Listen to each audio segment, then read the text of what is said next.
respeito do conteúdo de hoje. Eu já enviei para vocês aí o material de apoio com relação ao conteúdo da aula de hoje, que é o conceito de funções. E ainda além, né? Funções, do ponto de vista de entendimento mais geral, é o conceito de modularização, né? Quando a gente, por exemplo, está falando, vocês já ouviram falar em móveis planejados ou modulados? Você consegue montar de acordo com a sua necessidade, né? Enfim, o conceito de modularização é o mesmo na programação, pessoal, que é esse daqui, ó. Você tem um problema complexo que você precisa construir, né? E essa imagem aqui foi retirada de um livro, ele está em algum slide na internet, que é o livro de Design Patterns com Java. É um livro muito bom, que é ainda um outro conceito de desenvolvimento, são os padrões de projeto, e que pouco tem a ver com o que a gente imagina de projeto, tá, pessoal? Esse Design Patterns aqui tem mais a ver com o conteúdo de engenharia de software, né? Em todas as engenharias, o que a gente vê são soluções pré-moldadas, né? Ou soluções planejadas previamente. Por exemplo, eu vou construir um sobrado de 2 pavimentos e 80 metros quadrados, por exemplo. O cálculo estrutural não muda praticamente nada. Não importa se o seu sobrado vai ser na zona urbana, na zona rural, se ele vai ter um modelo de chalé, se ele vai ter um modelo mais moderno. É basicamente um sobrado de 80 metros quadrados, então o cálculo estrutural dele é o mesmo. Então a gente consegue, na área das engenharias, ter alguns padrões de projeto pré-definidos, né? E que são reaproveitados. E que basicamente são módulos, tá? Desse ponto de vista, então, que a gente tem uma solução, né, para um problema complexo. Imagine que você vai desenvolver, ou que você foi solicitado para desenvolver um sistema de gestão do tráfego aéreo da região sudeste. Imagina se esse é um problema complexo. Sem sombra de dúvidas que é um problema muito complexo, né? Fazer um sistema que vai analisar todos os dispositivos e todos os planos de voo, todas as rotas de colisão e todos os horários de decolagem e pouso, todo o controle de tráfego aéreo da região sudeste do Brasil, por exemplo. Sem dúvida que esse é um problema muito complexo, mas não dá para resolver um problema complexo de uma vez só, né? Não dá para a gente compreender o que é complexo de uma maneira simples. A única maneira de a gente quebrar um problema complexo, né, e dar conta de desenvolver uma solução complexa para um problema que é complexo, né, ele exige o mesmo nível de abstração, né? Problemas complexos não são resolvidos de maneira simples. O que a gente pode fazer é criar esse grande problema em problemas menores. E é o que a gente faz quando a gente faz a modularização. A gente quebra esse problema em módulos. Vamos voltar aqui e suponha que essa imagem aqui seja o nosso problema a ser resolvido, que é o desenvolvimento de um sistema de controle de tráfego aéreo. Você vai resolver o problema de uma vez só? Não. Então eu preciso quebrar ele em várias partes, né? Eu preciso resolver ele aí de maneira mais simples. O que eu preciso ver primeiro? Eu preciso de ter uma parte do sistema que vai me dar atualizado aqui todos os planos de voo. Esse é um problema complexo? Ainda assim né? Ele pode ser quebrado em outras partes, mas ele é menos complexo do que o problema original. E é isso que a gente faz com a modularização. A gente pega uma situação que é muito complexa, até mesmo de ser compreendida, e quebra ela em pedaços menores. Suponha que aí você quebrou esse problema em todos os pedaços menores e resolveu o problema complexo, tá? O que eu ganho tendo modularizado aqui o problema? O primeiro aspecto de vantagem é o aspecto do qual você conseguiu quebrar esse problema em vários outros e resolvê-lo de maneira integrada. E a solução geral foi a solução para o problema complexo. De outro ponto de vista, é que como esse é um módulo separado, eu posso reaproveitar ele em outro lugar. Então, assim, é só para controle de tráfego aéreo que eu preciso saber todos os planos de voo? Não.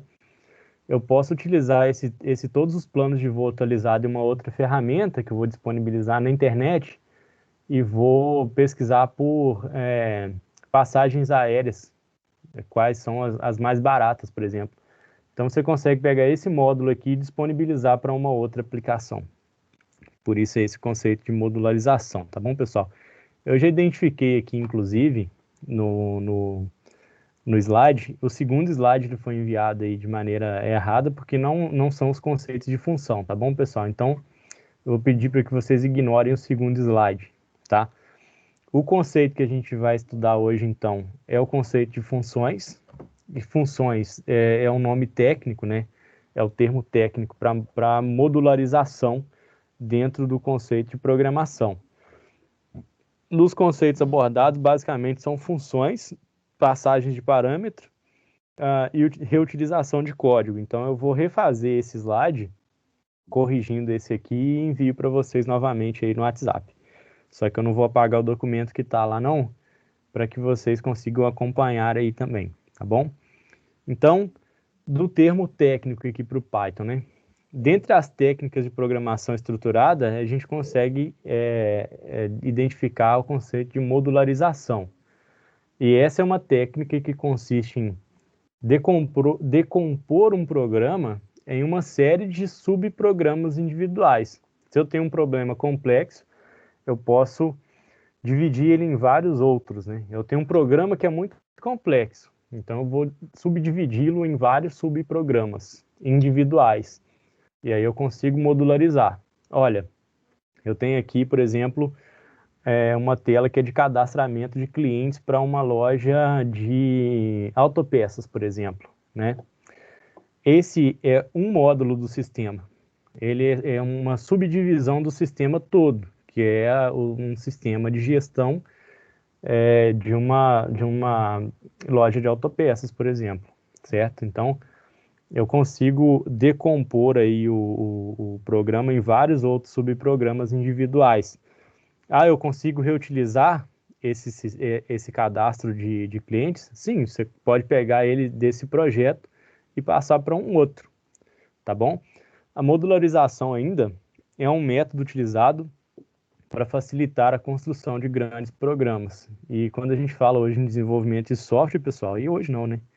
Nunca foi simples, nunca foi uma coisa fácil de fazer. Se fosse fácil de fazer, o mercado brasileiro não estaria precisando aí de quase 1 milhão de desenvolvedores e não acha gente qualificada para poder fazer, para ocupar essas vagas, né? Então, desse ponto de vista, a gente tem que saber o que? Programar, desenvolver, envolve grandes programas, grandes soluções, os problemas são complexos. Mas o que a gente tem que compreender é que eles não são problemas que não são resolvíveis, né? Não existe possibilidade de resolvê-los. E existe por meio da modularização, tá? Há alguns outros aspectos ainda. Ela permite a gente reutilizar partes do programa. Por exemplo, eu tenho um trecho do programa que faz a validação de data.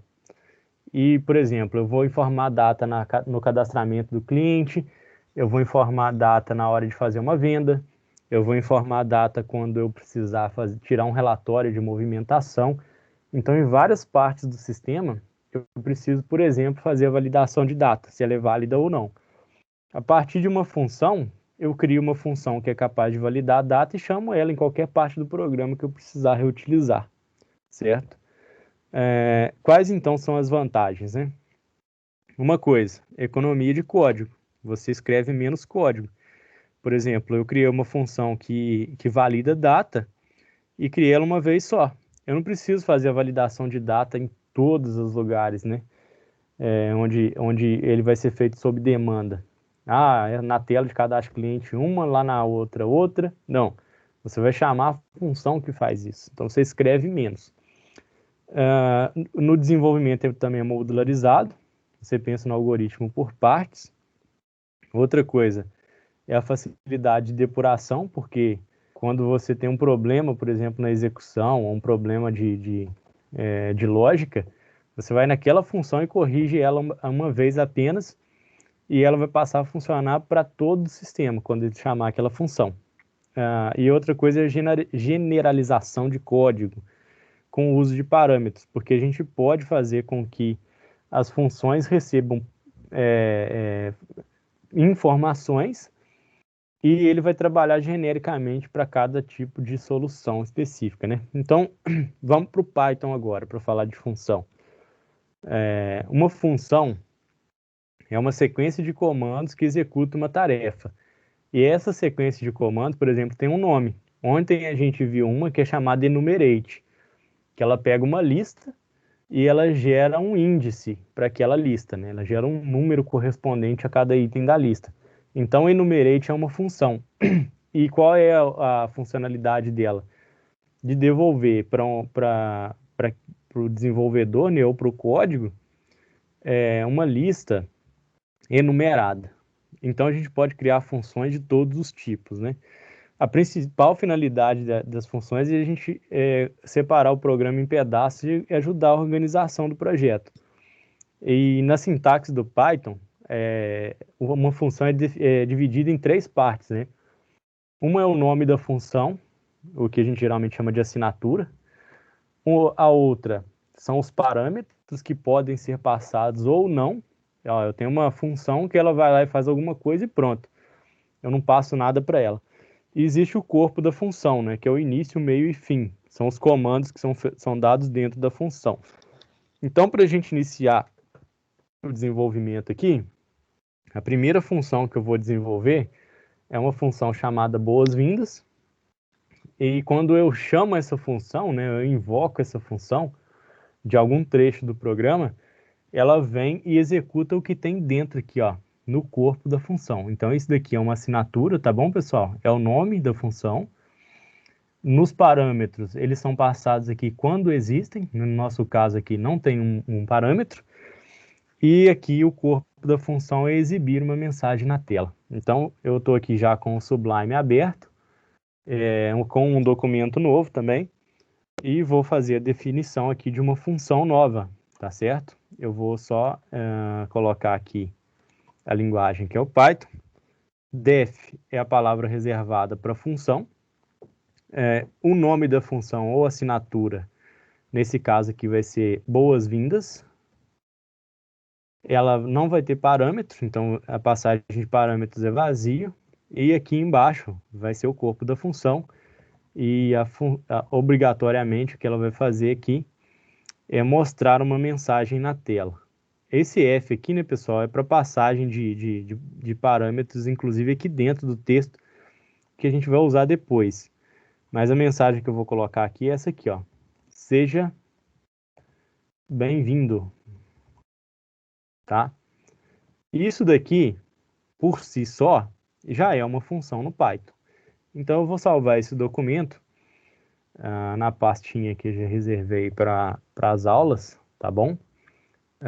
E vou chamar esse aqui de aula 4. Uma pastinha. Esse exemplo aqui é o exemplo 9 do Python, tá?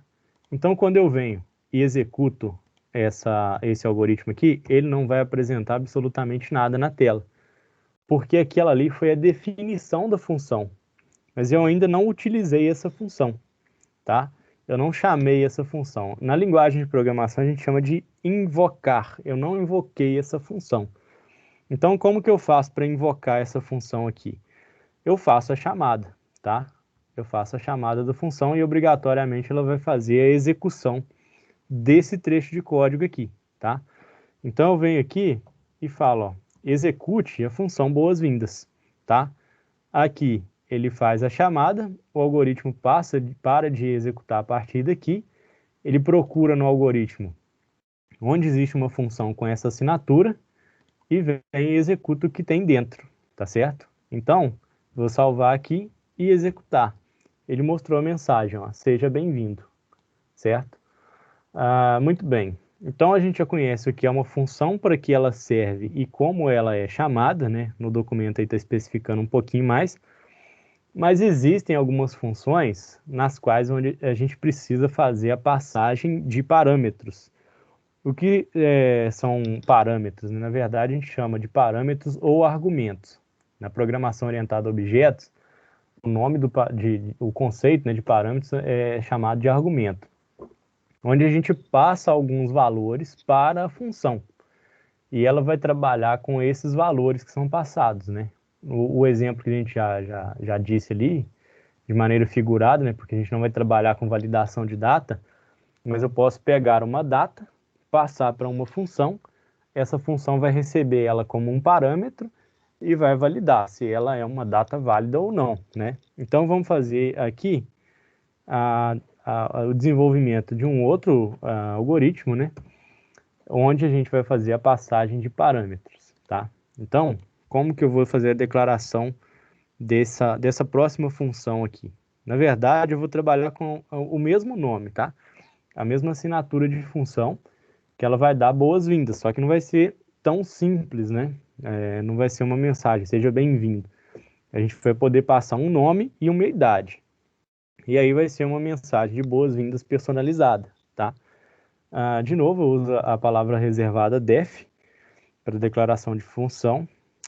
E o nome da função, né, vai ser boas-vindas, o mesmo nome. Só que aqui agora eu vou fazer a passagem de parâmetros. Ó. O primeiro parâmetro vai ser o nome, tá? E o segundo parâmetro que eu vou passar vai ser a idade. Só que eu posso passar os parâmetros sem informar valor, ou eu posso deixar um valor default, ou um valor padrão para essa idade. Olha, eu vou considerar o seguinte, tá? Eu vou considerar que o meu público aqui, geralmente, né, tem 20 anos. Então, o valor padrão é 20, certo? E existe como eu sobrescrever. E a gente vai ver isso já já, tá? Então, eu passo um nome e uma idade para a função boas-vindas e vou mostrar uma mensagem na tela toda vez que alguém, enfim, invocar esse método boas-vindas. Aqui o F ele vai servir para eu fazer substituição dentro da string, né? Sem precisar fazer aquela concatenação clássica. Então vai ser assim, ó. Seja bem-vindo. E aqui, ó, eu vou informar a variável nome, o argumento nome. Por isso que eu coloquei ele entre chaves aqui, ó. E por isso que eu utilizei o F antes da string, tá? Que ele vai substituir o chaves nome pelo argumento nome que foi passado aqui no parâmetro. Então, seja bem-vindo à variável nome, vírgula, você tem o conteúdo de idade, né, da variável idade, x anos de idade, né, desse jeito. E a gente já sabe que a declaração, né, de uma função não necessariamente faz com que ela seja executada. Eu vou tanto executar isso aqui, ó, vocês viram, absolutamente nada aconteceu na execução desse programa. Só que, para que uma função seja válida, eu preciso invocar essa função. Então, novamente, eu vou chamar a função boas-vindas e vou passar um nome. Vou passar, por exemplo, aqui o meu, né? Tá aqui, boas-vindas para o meu nome, e vou executar. Ele mostrou ali, ó, seja bem-vindo, Everaldo, você tem 20 anos de idade. O que não é verdade, né? Então, eu posso chamar uma função passando somente um parâmetro, desde que eu tenha pré-definido um valor ali para um argumento. E posso também fazer aqui, ó, eu vou deixar com que seja executado os dois, eu vou fazer a chamada dessa função boas-vindas, passando como primeiro argumento nome o meu nome e passando como segundo argumento a minha idade real. Então, vou passar aqui o segundo argumento e vou executar. Ele vai chamar o método boas-vindas, a função boas-vindas, duas vezes. Então, na primeira vez aqui que ele executou, ele mostrou o valor padrão, porque eu não tinha passado. Né? Ele pegou qual valor tinha na declaração da própria função. E na segunda mensagem ele mostra, seja bem-vindo, Everaldo, você tem 31 anos de idade. Então, uma função também no Python, ela dá essa flexibilidade de você utilizar a passagem de parâmetros, mas ela também te permite deixar alguns fixos, e isso às vezes é necessário, tá? Quando a gente tem algumas questões aí mais específicas, tá bem? Eu vou criar um novo exemplo aqui agora, com um enfoque um pouquinho mais prático, porque até agora a gente viu como é a declaração da função, sem a utilização de parâmetros, e como é a chamada.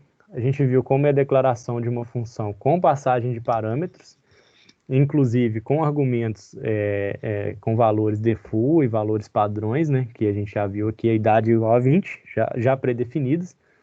Eu vou criar agora uma nova função que vai fazer um cálculo aritmético. Eu vou passar dois parâmetros, né, ou dois argumentos, e esses dois parâmetros são um valor numérico e outro valor numérico. Eu vou passar dois valores numéricos e internamente a função vai fazer para mim o seguinte: ela vai fazer a soma desses dois valores passados e vai mostrar o valor da soma de ambos, né? Então, eu vou fazer a declaração aqui, né, com a palavra reservada def, sempre a palavra reservada def para definição de funções, e o nome da minha função vai ser soma. A soma espera que sejam passados dois parâmetros, o valor 1, que é o primeiro valor informado, e o valor 2. Então, eu passo dois valores para a função soma, e o que eu imagino que vai acontecer aqui? Esses dois valores serão somados e exibidos na tela, né? Só que para fazer a soma dessas duas variáveis, eu vou utilizar uma terceira variável, que vai receber o valor total, né? Então, total vai receber o conteúdo da variável valor 1 mais o conteúdo da variável valor 2. Então, de posse do total, né, da soma entre essas duas variáveis, dessa operação aritmética, o que eu faço é imprimir na tela o valor da soma, né? Eu venho aqui, vou dar um print e vou trabalhar de novo com substituição de valores aqui utilizando o parâmetro f, tá? Eu vou falar assim, o valor da soma entre, aí eu vou fazer aqui, ó, uma concatenação interna ali, ó, utilizando o parâmetro f, entre o primeiro valor, que eu não sei qual é um valor variável, e o segundo valor, que é a variável valor 2, que eu também não sei o valor, pode ser qualquer um. O valor da soma entre x e y é igual a total, que é o conteúdo da variável total, certo?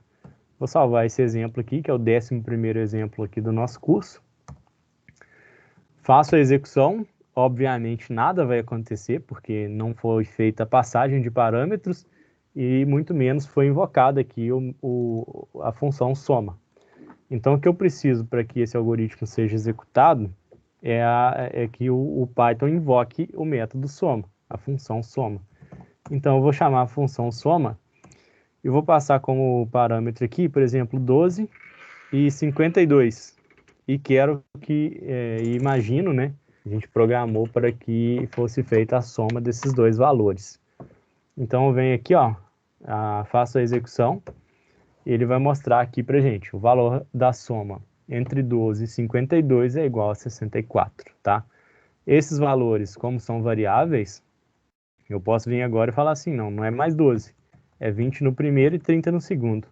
Quando faço a execução, ele mostra o valor da soma entre 20 e 30 é igual a 50, certo, pessoal? Então, só recapitulando, até o que a gente viu nessa aula, a definição e declaração de uma função no Python, a declaração de uma função sem passagem de parâmetro, a declaração de uma função com passagem de parâmetro, uma definição de valor default para esse parâmetro e a passagem de parâmetros para operações aritméticas. A gente pode ver que dentro de uma função, não necessariamente você vai dar uma linha de comandos apenas, né? Você pode dar quantas linhas de comando forem necessárias, tá certo? E vamos aqui para um exemplo um pouquinho maior, tá bom? Nesse exemplo, a gente vai criar uma função de validação, né? A maioridade no Brasil, como a gente sabe, é de 18 anos, por força de lei. Então, um menor de idade está restrito a uma série de questões, enquanto que um maior de idade ele tem permissão para uma série de outras questões. Por isso a gente vai criar uma função de validação de idade, de maioridade, certo? Onde a gente vai informar um nome e uma idade. O usuário vai informar. Essa entrada de dados vai ser feita pelo input do usuário. E essa validação vai ser feita por meio de uma função, que vai receber dois parâmetros, nome e idade, certo? Caso ele seja maior de idade, a gente só vai concatenar o nome mostrando que ele é maior, senão ele vai aparecer como menor de idade. E aí a gente pode, nesse tipo de função, por exemplo, validar se uma pessoa pode comprar bebida ou não, certo? Suponha que você está desenvolvendo uma aplicação para uma loja de bebidas. Obviamente que na hora do ato da venda você vai precisar fazer uma validação assim. Então existe uma implicação prática nesse exemplo que a gente vai fazer agora, tá? Muito bem. Esse exemplo tem a definição de uma validação e o nome da função vai ser valida, tá? Geralmente, a gente coloca no impositivo, né? Como se tivesse sendo dada uma ordem. Por exemplo, valide, faça, liste, traga, sempre nessa conjugação imperativa. Mas eu vou manter aqui o que está no exemplo e vou deixar a função como valida. E como parâmetros de entrada, né? Eu sempre vou passar um nome e sempre vou passar uma idade para a minha função. Qual é a validação que vai ser feita, né? Eu vou utilizar um desvio condicional com o if, então eu vou fazer um teste lógico, né? Se a idade informada for maior ou igual ao numérico 18, então eu vou mostrar uma mensagem na tela informando ao usuário, né? Ou exibindo na tela que a pessoa informada é maior de idade. Então aqui, vou mostrar assim, ó. O conteúdo da variável nome, que pode ser qualquer nome, né? É maior de idade. Caso contrário, né? Se não, que é o caso else, eu vou mostrar a mensagem na tela, mostrando que o nome informado, que é um nome variável também, é menor de idade. Mesma história, né? Vou salvar aqui. Esse é o 12º exemplo e último do nosso curso, tá bom? Que encerra hoje. Eu vou executar esse código, ele vai me mostrar nada. Não vai me mostrar nada porque é bem simples, a função não foi invocada. A função é uma definição. Ela pode ser utilizada ou não. É um módulo do sistema. E ele pode ser utilizado sob demanda. Só que esse nome e essa idade eu pretendo que sejam informados pelo usuário, tá? Então a gente vai fazer uma atribuição de valor interagindo com o usuário aqui. Declaro uma variável nome, faço uma atribuição de valor. Essa atribuição vai se dar por meio de um input, de uma entrada de dados. E essa entrada de dados vai conter uma mensagem na tela assim, ó. Informe seu nome. E além do nome, eu preciso de uma variável idade. Eu faço aqui uma atribuição de valor, só que, nesse caso, eu preciso fazer uma conversão. Eu vou fazer um teste lógico com um valor numérico, né? Então, esse valor informado precisa ser do tipo inteiro, tá? Só que esse valor do tipo inteiro também vai se dar por entrada interagindo com o usuário. Então, eu faço um input, e esse input aqui vai ter a seguinte mensagem. Informe a sua idade. Agora, eu já tenho, né? As duas variáveis, que são variáveis globais. Só que nessas variáveis globais não conseguem, elas não são enxergadas aqui de dentro da função. Eu preciso fazer a passagem dela para a função para que então a validação seja feita. Então eu invoco a função valida, passando aqui como parâmetro, né, o nome que é esse que foi informado aqui, é global, no escopo global, e aqui a variável idade que vai ser informada pelo usuário. E aqui, ó, internamente, isso vai ser tratado no escopo local. Essa variável idade, ela só consegue ser vista aqui, esse nome só aqui. São valores passados como parâmetro, tá bom? Eu posso, inclusive, chamar isso daqui de N, e vou trabalhar com a variável N. E posso chamar isso daqui de I, e trabalhar com uma variável I, tá certo? É uma cópia de valor que é passada para a função. Então, eu vou executar aqui, ó, essa função, vou informar um nome, tá? E vou informar uma idade. Ele vai mostrar, ó, Everaldo é maior de idade. Óbvio, né? Maior ou igual a 18. Vou executar de novo, só para a gente validar o segundo caso. Vou colocar um nome qualquer aqui. Maria, por exemplo. Vou colocar 12, tá?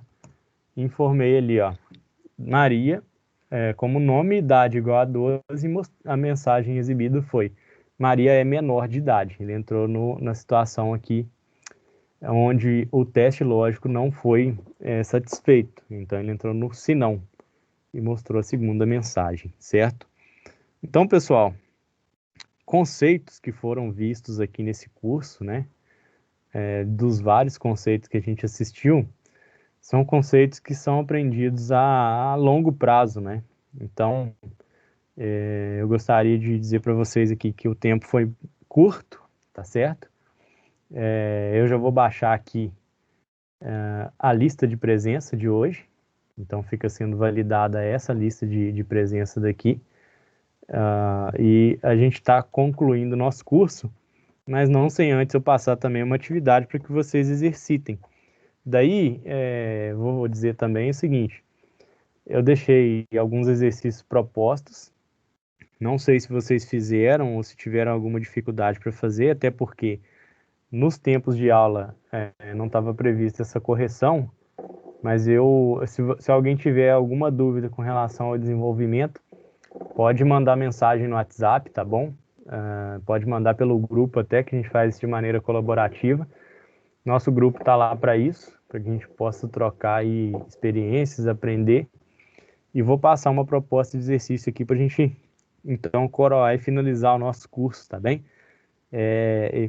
Com todos os conceitos que foram aprendidos até agora. Tudo que a gente aprendeu até agora é um pré-requisito para esse exercício final, tá?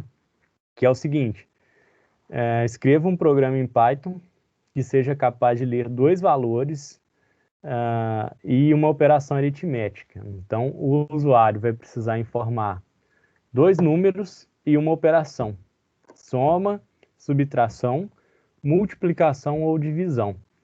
E assim que ele informar dois valores e a operação aritmética, você vai precisar chamar uma função. Essa função vai precisar de três parâmetros de entrada, né? Que são os dois valores e a operação aritmética. E no final, você vai exibir o valor da operação. Caso seja uma soma, vai ser a soma dos dois valores. Caso seja uma subtração, vai ser uma subtração do primeiro pelo segundo. E por aí sucessivamente. Quais os conceitos que vão ser utilizados aqui? Todos eles.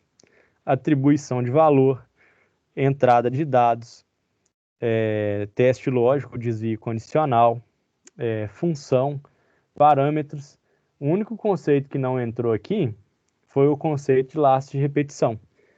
E eu não propus no exercício aí de propósito, porque isso daqui por si só já é bastante coisa. Mas já inclui aí um desafio. Você vai rodar, né, esse script enquanto o usuário desejar. Aí você vai conseguir utilizar o laço de repetição while, certo? Então, pessoal, da minha parte eu agradeço aí a participação de todo mundo, tá? Quem tiver alguma dúvida, pode entrar em contato pelo WhatsApp, que o nosso grupo está ali para isso. E já vou tirar algumas dúvidas que eu acredito que sejam dúvidas de todo mundo, né? Quando é